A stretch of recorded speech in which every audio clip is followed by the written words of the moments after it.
बिस्मिल्लाहिर्रहमानिर्रहीम। जनाब, main story मैंने एक ही शेयर करनी है और आपने थंबनेल पे देख लिया होगा कि क्या अगले इलेक्शन का, भले वो 2022 में हो या 2023 में, अपने टाइम पे क्या उसका फ़ैसला हो चुका। ये बड़ी इम्पॉर्टेंट बात है। मैं ये क्यों कह रहा हूँ, कुछ वजूहात की बिना पर, कुछ ज़राए से बात करके, बहुत ही अंदर की खबर, इस पे बात करेंगे। लेकिन उससे पहले मैं दो छोटी छोटी खबरें शेयर करना चाहूँगा, और वो ये है कि ट्विटर पे ट्रेंड चल रहा है नवाज़ शरीफ वाज राइट, यानी नवाज़ शरीफ ठीक था। ये ट्रेंड क्यों चल रहा है? ये जनाब इस वजह से चल रहा है। और दूसरी ये खबर भी, वो मैं आपको बताता जाऊँ कि पाकिस्तान की कौमी असम्बली की डिप्टी स्पीकर साहब कासिम सूरी साहब अपने ऑफिशियल दफ्तर में बैठ के क्या कर रहे हैं, कुछ काबिल एतराज़ बात कर रहे हैं जिस पर वो अपनी गलती भी मान चुके हैं। ये क्या बात है? आज जनाब पहली उस खबर पे जिस पे मैंने कहा था कि नवाज़ शरीफ वाज राइट, इसका ट्रेंड चल रहा है ट्विटर पर। क्यों है ऐसा? इसलिए कि नवाज़ शरीफ साहब का एक क्लिप शेयर किया जा रहा है और उसके साथ जनरल बाजवा साहब का भी क्लिप है। नवाज़ शरीफ साहब का क्लिप ज़ाहिर है कुछ अर्सा पहले का है, जब उन्होंने कहा था कि हमें अपने घर को ठीक करना पड़ेगा। और बाकायदा उस क्लिप में वो कह रहे हैं कि जब मैं कहता हूँ हमें अपने घर को ठीक करना पड़ेगा, मेरी इस हमदर्दाना राय का, या हमदर्दाना मुखलिसाना और हमदर्दाना राय का मजाक उड़ाया जाता है। मजाक क्या उड़ाया जाता है? गद्दार करार दिया जाता है, इंडियन एजेंट कहा जाता है। ठीक है ना? ये नवाज शरीफ की, हमें अब अगर आगे तरक्की करनी है, हमें अगर अक़वाम आलम में अपना मकाम बनाना है, तो हमें अपने घर को पहले ठीक करना पड़ेगा, अपने घर की सफाई करनी पड़ेगी। ठीक है? इस पर वाकई मजाक उड़ाया गया, इस पर इंडियन एजेंट कहा गया, इस पर गद्दार कहा गया, और जनाब इसको बड़ा मालशिया और पालशिया चैनल्स को इसी तरीके से दिया गया, और उन मालशिया पालशिया चैनल्स ने इसका मजाक उड़ाया। मैं कहता हूँ पाकिस्तान की जमहूरियत, पाकिस्तान की जमहूरी अक़दार, पाकिस्तान की सिविलियन सुप्रीमेसी के कत्ल में अगर किसी और का हिस्सा होगा ना, तो साथ उस मालशिया पालशिया मीडिया हाउसेस का भी होगा चंद। मैं सबका नहीं कह रहा, लेकिन जो मालशिया पालशिया मीडिया हाउसेस हैं पाकिस्तान की जमहूरियत के कत्ल में, इनका भी बराबर का ये कसूरवार होंगे। अब उसके साथ, उस क्लिप के साथ साथ आजकल पाकिस्तान के आर्मी चीफ जनाब जनरल बाजवा साहब का क्लिप भी चल रहा है।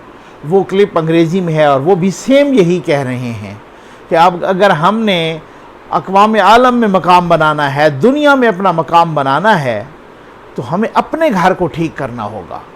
किसी दूसरे मुल्क के ख़िलाफ़ अपनी ज़मीन को इस्तेमाल नहीं होने देना होगा। ये वो कह रहे हैं। वही बात सेम जो कि नवाज़ शरीफ साहब पहले कह चुके और उस वक़्त वो गद्दार करार पाए थे। समझ मौके पे आ जानी चाहिए ना, समझ उस वक़्त आ जानी चाहिए कि जो कोई खुलूस नीयत से बात कर रहा हो, या आहिस्ता आहिस्ता बहुत सारी चीज़ों की समझ आएगी। समझ उस वक़्त नहीं आनी चाहिए कि जो बहुत नुकसान हो चुका हो, जब बहुत ज़्यादा। इस पर एक दूसरा मैंने कासिम सूरी साहब वाली बात की कि पाकिस्तान के डिप्टी स्पीकर, कौमी असम्बली के डिप्टी स्पीकर, वो जनाब अपने ऑफिशियल दफ्तर में बैठ के, जी सरकारी दफ्तर में बैठ के क्या फरमा रहे हैं? वो जनाब पाकिस्तान के कौमी असम्बली के, यानी कि सबसे बड़ा ईमान है, ठीक है ना, उसके डिप्टी स्पीकर, वो फरमा रहे हैं एक प्रॉपर्टी की कंपनी का, ठीक है ना, उसका नाम ले रहे हैं, उसके मालिक को सराह रहे हैं, उस कंपनी की तारीफ़ों के पुल बांध रहे हैं। और हमने तो खैर वैसे ही पहली दफ़ा वो नाम सुना है, तो पता नहीं क्या है कि मुबैना तौर पे उनको कोई शेयर मिला है, उनको कुछ तो है ना, उन मुबैना तौर पे उनकी कोई साथ किसी रिश्तेदार की है, मुबैना तौर पे किसी दोस्त की है, मुबैना तौर पे किसी फ्रंटमैन की वो कंपनी है। वो फरमा रहे हैं कि इस कंपनी जनाब जिस तरीके से दुबई में और इस्लामाबाद में अपने ऑफिसेस खोले और बड़े प्रोवाइड किए घर लोगों को, जैसे मुफ्त प्रोवाइड किए हों, इसी तरीके से 7 अगस्त को वो लाहौर में भी अपना दफ्तर खोलने जा रही है। उनको बेस्ट ऑफ लक कह रहे हैं, उनको गुड विशेस जो है ना वो कह रहे हैं। और उनके लिए जनाब बड़ी दुआएं कर रहे हैं। एक तरफ पाकिस्तान का झंडा है, कौमी असम्बली का झंडा है, और जनाब पीछे कायद आज़म मोहम्मद अली जिन्नाह की तस्वीर है, और ये साहब बैठ के वहाँ पे मैं कहूँगा कि बादियों नज़र में प्रॉपर्टी का कारोबार कर रहे हैं। ये हैं हमारे रियासत मदीना के दावेदार। आगे चलते हैं जनाब, मेन स्टोरी पे आ जाएं, और वो स्टोरी ये है कि क्या अगले इलेक्शन का फैसला हो चुका।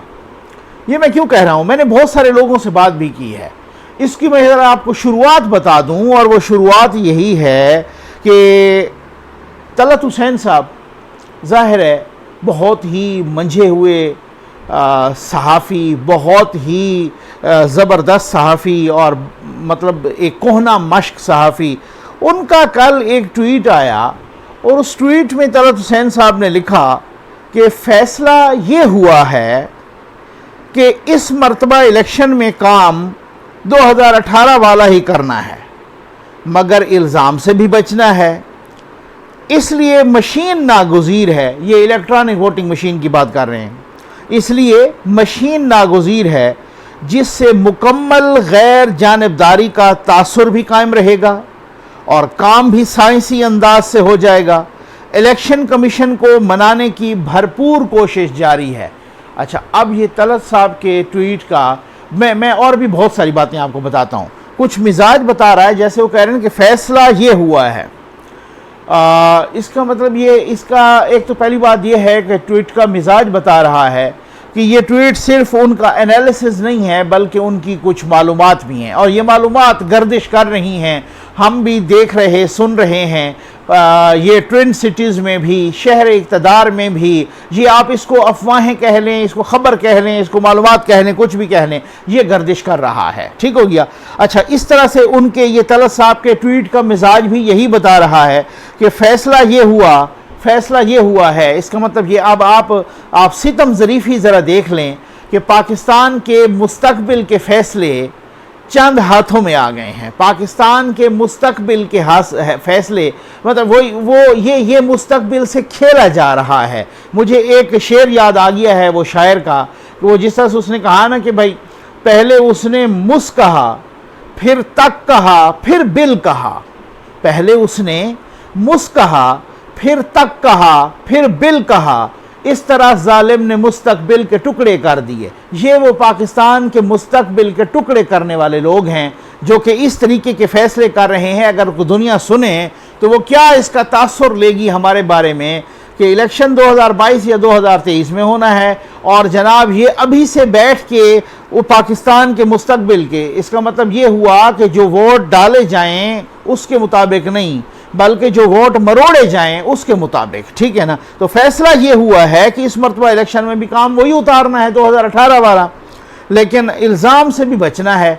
और इल्ज़ाम से बचा आज से चंद रोज़ पहले, और उससे चंद रोज़ पहले भी, और ये मुसलसल कितने महीनों से ये मशक हो रही है। इलेक्ट्रॉनिक वोटिंग की रट लगाई जा रही है। ये क्यों हो रहा है? हालांकि यही इलेक्ट्रॉनिक वोटिंग मशीन्स दुनिया के मुतादिद ममालिक में फ़ेल हो चुकी हैं, इंडिया में फ़ेल हो चुकी हैं, और इस तरीके से वो अमेरिका में फ़ेल हो चुकी हैं, यूरोप के कितने मुल्कों में फ़ेल हो चुकी हैं, और उसके बारे में बहुत ही मनफी तासुर है। लेकिन फिर भी हम बज़िद हैं कि जनाब हम इलेक्ट्रॉनिक वोटिंग, हमारे पास खाने का नहीं है, हमारे वो एक अलग फिर बहस में चला जाऊंगा, लेकिन अरबों रुपए इस पे लगेंगे। पता नहीं, कोई कहता है कि जनाब इस पर कितने अरब डॉलर लगेंगे, लेकिन हम भी फिर भी बज़िद हैं। और इमरान खान साहब कह रहे थे कि जनाब हम ऐसा इलेक्शन करवाना चाहते हैं कि इस पर कोई उंगली ना उठा सके। ठीक है ना।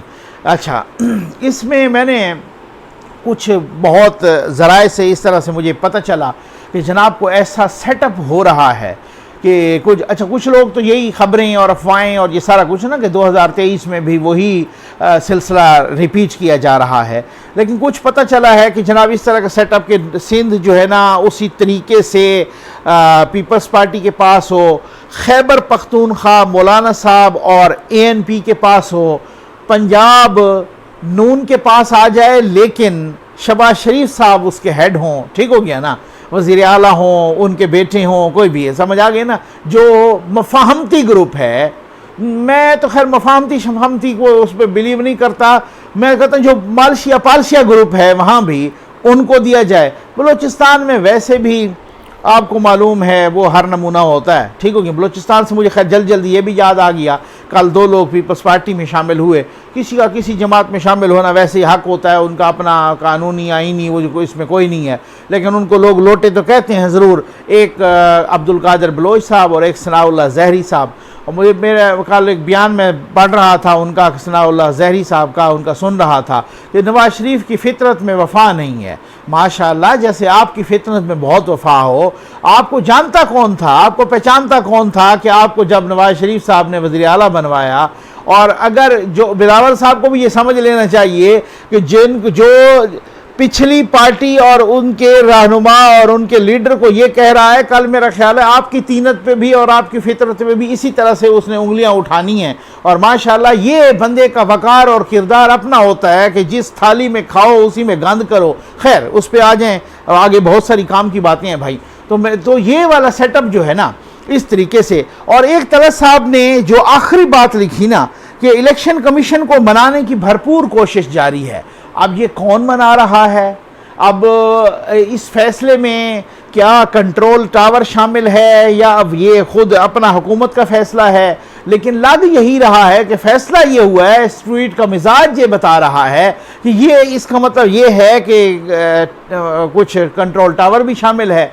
और इस तरीके से वो जनाब वो हर किसी को राज़ी करने की कोशिश, और जैसे और फिर डिवाइड एंड रूल वाली कोशिश भी है और स्प्लिट करने वाली कोशिश भी है। और मैंने कहा, एक बंदा मुझे बता रहा था, बहुत ही अंदर का बंदा है भाई, मैं इस तरह से मैंने आपको कहा ना, मैं शुरली का कायल ही नहीं हूँ, मैं इसी वजह से वीडियो भले लेट हो जाती है लेकिन ऑथेंटिक ज़रूर होनी चाहिए। अच्छा, उसमें फिर जो है ना मैंने कहा कि यार अगर ये इस तरह से कुछ हो रहा है तो फिर तो मैं समझता हूँ कि ये तो खान साहब के साथ एक दुश्मनी वाली बात है कि अगर सिर्फ फेडरेशन ही उनके हवाले करके और वो भी किसी वजह से हो रही है तो फिर तो इसका मतलब। लेकिन एक बात है, जब मैंने बात की थी नून लीग के बहुत ही ऑथेंटिक और बहुत ही बाखबर और बाअसर ज़राए से नून लीग के, और मैंने कहा जी अगर इस तरह से 2023 में भी इसी तरह की एक्सरसाइज रिपीट हो जाती है, आपके पास क्या वो हैं ऑप्शंस, क्या हैं, आप क्या करेंगे, आखिर आप क्या बिगाड़ लेंगे? ठीक हो गया ना। उन्होंने कहा नकवी साहब इनकी ऐसी की तैसी ये धांधली करके देखें, 2023 में हमने प्लान बना लिया है, मैंने पहले भी शायद बताया था। और नवाज़ शरीफ साहब उस प्लान का ऐलान भी हो सकता है करें, और नवाज़ शरीफ साहब ये जो कन्फ्यूजन है पार्टी के अंदर इसका ऐलान ख़ास तौर पे उन्होंने इसके बारे में बात की, और वो प्लान हमारे पास है। और इनकी ये उनके अल्फाज थे कि इनकी ऐसी की तैसी ये 2023 में वो जो है ना एक्शन रीप्ले करके देखने की कोशिश करेंगे। तो इनको हम देखते हैं कि ये किस तरह से करते हैं। तो मैंने कहा कि आपके पास कोई इसका है प्लान ऑफ एक्शन? उन्होंने कहा जी बिल्कुल है और बन गया है, और आप देख लेंगे कि किस तरह से बना है। अवाम जिसको वोट देते हैं उसको दें। अब इस तरीके से जो वही वाली बात है कि मफाहमती बयानिए वाले हैं नून लीग के अंदर या मालशिया पालशियाँ हैं मिसाल के तौर पे, वो बड़ा वजन नहीं उठा पा रहे नवाज शरीफ के बयानिए का। ठीक हो गया ना। आजकल उनकी छतरोल भी बड़ी हो रही है सोशल मीडिया पे, और अपना चौधरी निसार साहब की एक तस्वीर शेयर कर करके लोग बता रहे हैं कि जो बयानिए का वजन नहीं उठाता उनका इस तरह से हशर होता है। वो बड़ी एक पुरानी सी टेबल और कुर्सी पे बैठी हैं और पीछे दीवार का भी बुरा हाल है, और वो पता नहीं कोई जो है ना अपने इलाके में कोई खिताब कर रहे हैं या कोई इस तरह से मीडिया टॉक कर रहे हैं, इस तरह की कोई चक्कर है। तो अब उसके बाद जो है ना कुछ लोग और भी हैं, अब मैं खाम खा ऐसे नाम नहीं लेता उनका, और जनाब शाहिद खान अब्बासी साहब का भी टाकरा आया हुआ है बार बार, और वो उन्हीं को हिट कर रहे हैं।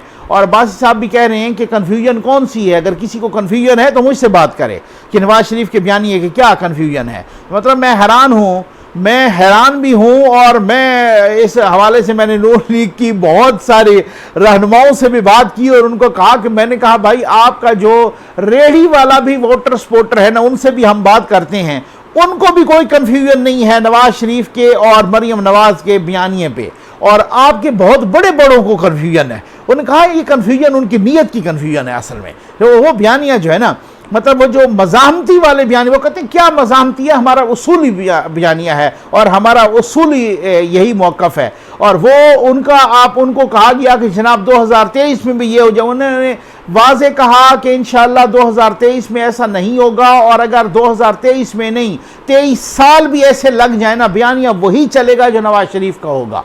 अब उसके बाद देखते हैं कि इस बयानिए के साथ वो कैसे आगे जाते हैं, वो इलेक्ट्रॉनिक वोटिंग वाला रास्ता कैसे रोकते हैं, वो इलेक्शन का जो है ना इसमें रिगिंग का रास्ता कैसे रोकते हैं। और सबसे बड़ी बात जो कि आज तक हौसला अफजा बात है, इलेक्शन कमीशन ऑफ पाकिस्तान मैं समझता हूं कि एक सही मानों में इंडिपेंडेंट होने जा रहा है।